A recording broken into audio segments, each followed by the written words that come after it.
Hi friends, నేను మీ Sivaram and welcome back to మన శివరామ్స్ ప్రాపర్టీస్. యాక్చువల్గా నేను national real estate development council మెంబర్గా, అలాగే అడ్వైజర్ ఫర్ వెల్త్ క్రియేషన్, అలాగే అసెట్ మేనేజర్గా నేను చాలా మంచి లొకేషన్స్ని, ఫీజిబుల్ లొకేషన్స్ని ఐడెంటిఫై చేసి ఇన్వెస్ట్ చేయించడం జరుగుతుంది.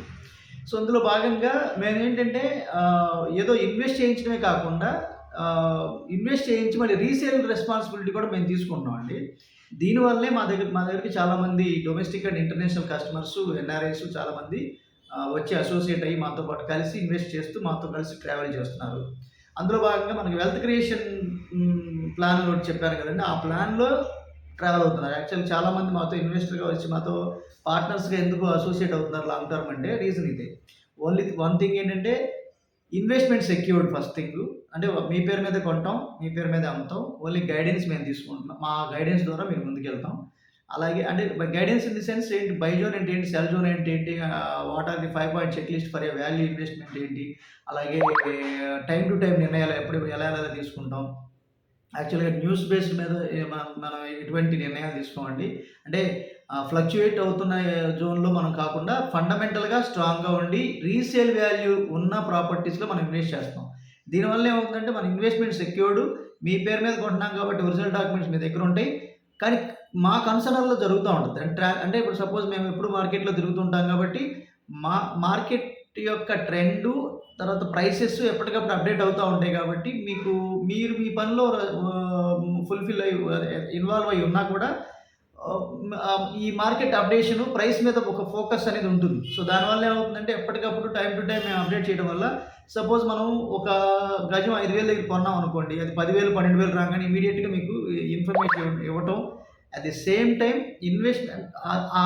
ఇన్వెస్ట్ చేసింది అప్రిషియేట్ అయినప్పుడు అమ్మే రిజిస్ట్రేషన్ అయ్యే లోపే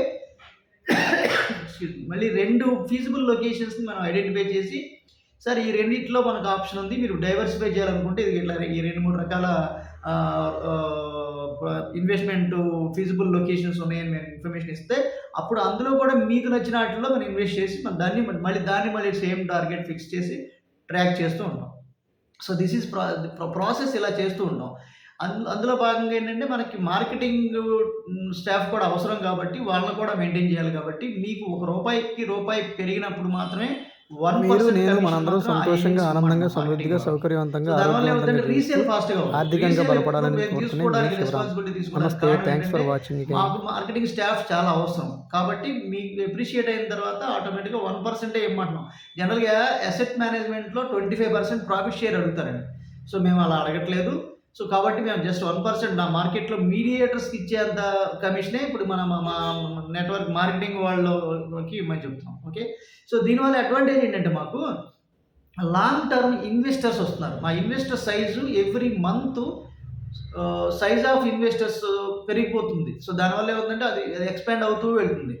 1, 2, 3 ట్రాన్సాక్షన్స్ చూసిన వాళ్ళు ఏంటంటే మౌత్ వర్డ్ పబ్లిసిటీ చాలా స్ట్రాంగ్ ఉంటుంది. కాబట్టి వాళ్ళ రిలేటివ్స్, ఫ్రెండ్స్, కొలీగ్స్ వగైరా వీళ్ళందరూ వస్తున్నారు మనతో. సో దానివల్ల ఏమవుతుందంటే ఈ స్ప్రెడ్ అనేది రేషనలైజ్ అవుతుంది. సో స్ప్రెడ్ రేషనలైజ్ అవ్వడం అంటే ఏంటి, ఇన్వెస్టర్ సైజ్ రేషనలైజ్ అంటే ఒక ఇన్వెస్టర్ వచ్చాడు మనతో, అతను ఒక 2-3 ట్రాన్సాక్షన్స్ చూశాక, లేదా మన ఐడియాలజీ నచ్చింది, మనం ఏం ట్రాన్సాక్షన్స్ ఎలా చేస్తున్నాం, 1-2 ట్రాన్సాక్షన్లు చేసేసరికి వాళ్ళకి ఆటోమేటిక్గా ఇప్పుడు 20 లక్షలు ఇన్వెస్ట్ చేసింది 40 లక్షలు అయిందంటే అతను సాటిస్ఫైడ్ కస్టమర్ కాదా? సో మన యాక్టివిటీ మొత్తం గమనిస్తున్న వాళ్ళు ఇలా మనకి ఇవాళ 2 వస్తే రేపు 4 వస్తున్నారు, అట్లా రేషనలైజ్ అవుతుంది. సో మనం కస్టమర్స్ కోసం వెతకాల్సిన అవసరం పరిస్థితి లేకుండా ఈ సాటిస్ఫైడ్ కస్టమర్స్ ద్వారా మనకు అనేక మంది కస్టమర్స్ వస్తున్నారు. సో దానివల్ల ఏమవుతుందంటే మనం ఈ రోజు మనం సెంటర్లో 1-1.5 పెట్టి ఇల్లు కొనలేను కండిషన్లో ఉన్న వాళ్ళ చేత కూడా ఈ ఎన్క్యాపిటలైజేషన్ ఆఫ్ స్క్వేర్ యార్డ్స్ అంటే సంపదని పెంపొందించుకుంటూ వెళ్తున్న క్రమంలో ఇది 3.5 కోట్లు ఆ జోన్కి వెళ్ళాక 1.5 పెట్టి మంచి ఇల్లు కొనేసుకుంటున్నారు. సో రిమైనింగ్ 1.5 crore ఉంది కదా, సేమ్ ప్యాటర్న్లో మళ్ళీ మాతో మనం డిఫరెంట్ జోన్స్లో ఇన్వెస్ట్ చేపిస్తున్నారు. బ్యూటిఫుల్ కదా. సో అందుకనే చాలామంది ఏంటంటే ఎక్స్క్లూసివ్గా ఒక సింగిల్ రూపాయి వడ్డీ కట్టాల్సిన అవసరం లేకుండా, సింగిల్ ఈఎంఐ బర్డెన్ లేకుండా how we are planning to grow our wealth అనేది చాలా ఇంపార్టెంట్ కదా. సో ఈ బేసిస్లో మేము వర్కౌట్ చేసుకుంటూ వెళ్తున్నాం. సో ఇది ఏంటంటే సింగిల్ స్టెప్లో అయిపోయేది కాదు, లేదా ఒక సింగిల్ డేలో అయ్యేది కాదు. దీనికంటూ కొంత ఈల్డింగ్ పీరియడ్ ఇవ్వాలి. అది 1.5 ఇయరా, 2 ఇయర్సా, 3 ఇయర్సా, మోర్ దాన్ 3 ఇయర్సా, it depends upon the location and depends upon the size of the investment. So దాని బేసిస్ మీద మనకు అవుతుంది. ఉదాహరణకి 5 crores ఇన్వెస్ట్ చేయాలండి అన్నారు ఉదాహరణకి. సో ఆ 5 crores-ని 4 డిఫరెంట్ జోన్స్లో 1.5, 1.25, 1.25, 1.25, 1.25, 5 ఇయర్. సో అట్లా మనం ఇన్వెస్ట్ చేసి దాన్ని డైవర్సిఫికేషన్ చేయడం వల్ల ఆటోమేటిక్గా ఏమవుతుందంటే మన స్ప్రెడ్ ఆల్మోస్ట్ ఆల్ ఏరియాస్లో ఉంటుంది. అందులో మనకి ఏంటంటే బాగా హైయెస్ట్ రిటర్న్ ఆన్ ఇన్వెస్ట్మెంట్స్ వచ్చిన దాన్ని అంటే మోర్ దాన్ 2 రూపీస్, 3 రూపీస్ కూడా వచ్చేసిన కండిషన్స్ ఉంటాయి కొన్ని. సో అలాంటి కండిషన్స్లో ఉన్న ప్రాపర్టీస్ని మాత్రమే మనం సేల్ చేయడం జరుగుతుంది. అలా సేల్ చేసి దాన్ని మళ్ళీ రీఇన్వెస్ట్మెంట్ చేస్తూ అలా మనం ఎన్క్యాపిటలైజేషన్ ఆఫ్ స్క్వేర్ యార్డ్స్ అంటే వెల్త్ క్రియేషన్ చెప్పాను కదండి. Wealth creation by diversification of investments and returns with time leveraging concept. అంటే మనం ఇన్వెస్ట్ చేసే ముందే రీసేల్ని ఎస్టిమేట్ చేసి అలా రీసేల్ ఉన్న ప్రాపర్టీకి అంటే మనం కొనేటప్పుడే దాన్ని అసెట్గా చూసి దాన్ని కొంటున్నాం. కాబట్టి మనకు మిగతా వాళ్ళతో కంపేర్ చేసుకుంటే అంటే వితౌట్ స్టడీ ఏదో ర్యాండమ్గా వెళ్ళి అందరూ కొంటున్నారు కాబట్టి మనం కూడా కొందామని కొనే వాళ్ళతో కంపేర్ చేసుకుంటే అలా ర్యాండమ్గా కొనేవాళ్ళు ఎలా కొంటున్నారు చూడండి. మార్కెట్లో అందరూ కొంటున్నారు కాబట్టి నేను కూడా కొనాలని చెప్పేసి వాళ్ళకు నచ్చినట్టుగా వాళ్ళకి నచ్చిన లొకేషన్లో పైగా రీటైల్ రేటు అంటే ప్రైసింగ్ విషయంలో కూడా చాలా హైయెస్ట్ రేట్లో కొంటున్నారు.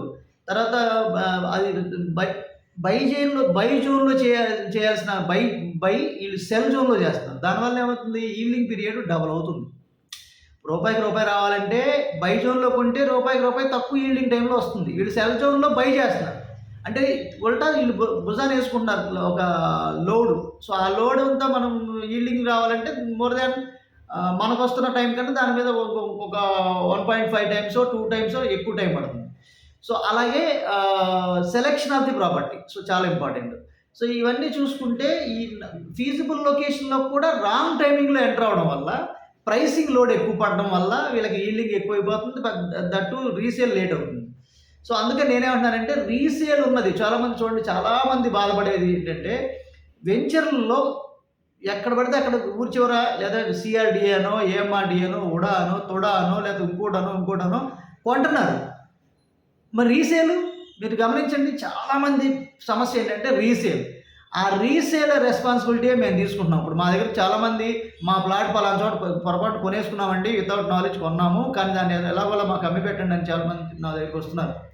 సో అందుకే నేను ఏం చెప్తానంటే కొనే ముందే రీసేల్ ఎస్టిమేట్ చేసి మనం కొనగలిగితే ఎందుకు ఇక్కడ రీసేల్ అవుతుందని ఎలా చెప్తారనే దానికి నేను అనేక వీడియోలో నేను మాట్లాడుతున్నాను. సో అందుకే ఎలాగో అమ్మి పెట్టాల్సిన బాధ్యత మా మీద ఉంది కాబట్టి మేము చేసే రీసెర్చ్ అంతా రీసేల్ ఇది రీసేల్ ప్రాపర్టీ అంటే దాని అర్థం మనం 5 పాయింట్ చెక్ లిస్ట్కి మ్యాచ్ అవుతుందా లేదా, మనం అనుకున్న పారామీటర్స్ అన్నిటికీ అనుకూలంగా ఉందా లేదా, ఇవన్నీ ఆల్ ఎనాలిసిస్ అంతా మన వెల్త్ క్రియేషన్ టీం చేస్తుంది. ఆ ఫైనల్ స్క్రూటినీలో నా సమక్షంలో జరుగుతుంది కాబట్టి ఆటోమేటిక్గా అది ఈ రోజు ఉదాహరణకి మన మర్లపాలెంది సెంటర్ 2 లక్షలు ఇన్వెస్ట్ చేద్దామని చెప్పాను, ట్రూ వాల్యూ ఇన్వెస్ట్మెంట్ అని చెప్పాను చూసారా. ఆల్రెడీ మన దగ్గర కొనుక్కున్న వాళ్ళే మళ్ళీ నేను 2 లక్షలకి ఇచ్చాను, వీళ్ళు మార్కెటింగ్ వాళ్ళు 2.5 చెబుతున్నారు. ఇంకొంచెం రీసేలర్స్ ఉంటారు చూడండి, వాళ్ళు ఏం చేస్తున్నారు, డీలర్స్ అంటారు కదా, వాళ్ళు ఏం చేస్తారు 2.5కి చెప్పారు. సో ఇప్పుడు అది దగ్గర 2.75కి వచ్చింది. మనం ఇంకా రిజిస్ట్రేషన్ అవ్వాలి, అగ్రిమెంట్ల మీద ఉన్నాయి. సో ఈ కైండ్ ఆఫ్ ప్రాపర్టీస్ మనం ఐడెంటిఫై చేయడమే మనం అంటే ఇప్పుడు ఏంటి అగ్రిమెంట్ మీద ఉంది, లక్ష అప్రిషియేషన్ వచ్చేసింది, 2 లక్షలది 3 లక్షలు అయిపోతుంది. ఇప్పుడు ఈ మంత్లో రిజిస్ట్రేషన్స్ జరుగుతున్నాయి. ఈ మంత్లో రిజిస్ట్రేషన్స్ చేతులు మారిన దగ్గర నుంచి ఇంకా ట్రాన్సాక్షన్స్ ఇంకా హెవీ అవుతాయి. రేపు రోడ్స్ కనెక్ట్ చేసి అక్కడ ఆల్రెడీ కాలనీస్ ఒక 6 కాలనీస్ కన్స్ట్రక్షన్ జరుగుతున్నాయి. సో ఇందులో సివిలైజేషన్ వచ్చి ఆక్యుపేషన్ జరిగింది అనుకోండి, ఇంకా మీకు రేట్ ఆటోమేటిక్గా మారిపోవట్లా అంటే మీకు 1.5 ఇయర్లో ఇది డబుల్ అయిపోలా. అసలు రిజిస్ట్రేషన్ ముందే 1 లక్ష అయిపోయిందంటే 50% గెయిన్ అయిపోయింది. 2 లక్షలది 3 లక్షలు అయిపోయింది సెంటు. ఇప్పుడు దాని అర్థం ఏంటి, 50% ఆల్రెడీ గెయిన్ అయిపోయింది. సో ఇప్పుడు అమ్మేసుకున్న మీకేంటి, సపోజ్ ఒక 10 సెంట్లు కొన్నారనుకోండి, ఆ 10 సెంట్ల ప్లాట్ మీద 10 లక్షల ప్రాఫిట్ ఉంది, అవునా? కావాలంటే అది మళ్ళీ మీరు రిటైల్గా అమ్మేసుకుని మళ్ళీ నా దగ్గర నేను ఇంకా 2 లక్షలకే ఇస్తున్నా. సో ఇలా నేనేమన్నానంటే ఫోకస్డ్గా అంటే మనం ఇన్వెస్ట్ చేసే ముందు ఫోకస్డ్గా మనం ఇన్వెస్ట్ చేస్తూ ఫోకస్డ్గా మనం సేల్ చేస్తున్నాం. అదే ఇదే అనాలిసిస్ ప్రతి కస్టమర్కి, ప్రతి ప్లాట్ కొన్న ప్రతి ఇన్వెస్టర్కి మనం సర్వీస్ చేస్తున్నాం. అది ఇన్వెస్ట్మెంట్ సైజ్ ఎంత, ఎలా, ఏంటనేది మనం యాక్చువల్గా మనకి చాలామందికి తెలియదండి. Economical knowledge is more essential than anything.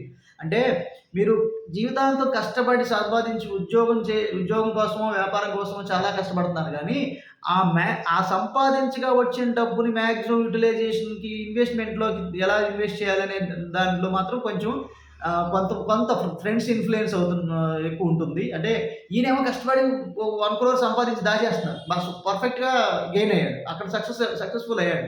కానీ డెసిషన్ ఎవరి మీద పెడుతున్నాడు? ఏమీ తెలియని, అంటే non related to real estate కానీ, అంటే రియల్ ఎస్టేట్ ఎక్స్పర్ట్ని కాకుండా మీరు సజెషన్ అడిగారు అంటే, మీరు ఏదో మీ ఎమోషనల్ ఎక్కడ ఉంది, మీ ఫ్రెండ్ కాబట్టి మీరు అతను సలహా అడుగుతున్నారు. నేనేమంటున్నాను, మీ ఫ్రెండ్ కాబట్టి సలహా అడగొద్దండి, అతను రియల్ ఎస్టేట్ ఎక్స్పర్ట్ అయితే అడగండి అంటున్నాను. సో అలా మీకు అలాంటి ఎక్స్పర్టైజ్ డెసిషన్స్ తీసుకొని, సలహాలు తీసుకుని మాత్రం ఇన్వెస్ట్ చేయండి. అసలు రియల్ ఎస్టేట్ ఇన్వెస్ట్మెంట్ కనుక లాజిక్ అర్థమైతే కోట్ల రూపాయలు సంపాదించడం చాలా తేలికండి. సో అది మాత్రం నేను పర్ఫెక్ట్గా చెప్పగలుగుతాను, ఎందుకంటే ఈ ఫీల్డ్లో ఉన్నాను కాబట్టి.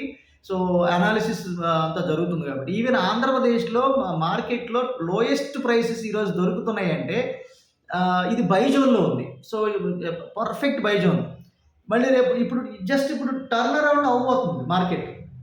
అంటే 3 ఏళ్ళ నుంచి 4 ఏళ్ళ నుంచి ఎదురు చూసి ఇంకా వెక్స్ అయిపోయి ఎక్కడో చోట కొందాం, ఇంకా రేట్లు పెరుగుతున్నాయి అని ఇప్పుడు కొనుగోలు జరుగుతున్నాయి. This is the right time for investment. So ఇది ఇంతకన్నా వండర్ఫుల్ ఆపర్చునిటీ ఫ్యూచర్లో వస్తుందో రాదో నాకైతే తెలియదు. కానీ ప్రస్తుతానికైతే ఇది by zone, perfect by zone అన్నమాట. ఓకే ఫ్రెండ్స్, ఇలా అనాలిసిస్ చేసుకొని మీకు ఎక్కడ ఇన్వెస్ట్ చేయాలి, ఎంత ఇన్వెస్ట్ చేయాలని తెలుసుకోవడానికి మీ క్యాష్ ఫ్లో ఒకటి తెలియాలి. అంటే మీకు ₹1,00,000 వస్తున్నాయి, సపోజ్ 40 నుంచి 50,000 సంపాదిస్తున్నారు, ఖర్చు పెట్టుకుంటున్నారు, 50 నుంచి 60,000 సేవ్ చేసుకుంటున్నారు.